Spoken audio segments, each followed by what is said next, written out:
এক সময়ের কথা, এক দরবেশ ছিল। তার নাম ইলিয়াস। সে গরিব হলেও আল্লাহর ওপর সম্পূর্ণ ভরসা রাখত। তার কাছে কোনো বড় সম্পদ ছিল না, শুধু একটি ছোট কুঁড়ে ঘর, একটি গরু এবং তার বিশ্বাস। গ্রামের মানুষরা তার দারিদ্র্য দেখে তার সঙ্গে হেসে উঠত। কেউ কেউ বলতো, দেখো দরবেশের কি অবস্থা, সে কি কখনো ধনী হতে পারবে? কিন্তু ইলিয়াস কখনো তাদের কথায় মন খারাপ করত না। সে বলতো, আল্লাহ আমার রিজিকের জন্য যথেষ্ট। একদিন দরবেশের গরু মারা যায়। লোকেরা বলল, দেখেছ, আল্লাহও তোমাকে সাহায্য করছেন না।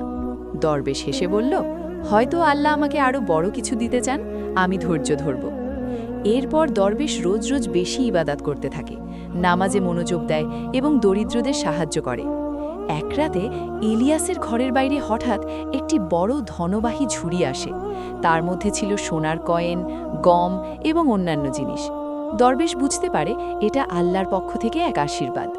গ্রামের মানুষরা অবাক হয়ে গেল। তারা এখন বলল, দরবেশ সত্যিই ভাগ্যবান, সে আল্লাহর উপর বিশ্বাস রাখে। ইলিয়াস শুধু হাসল এবং বলল, ধৈর্য, বিশ্বাস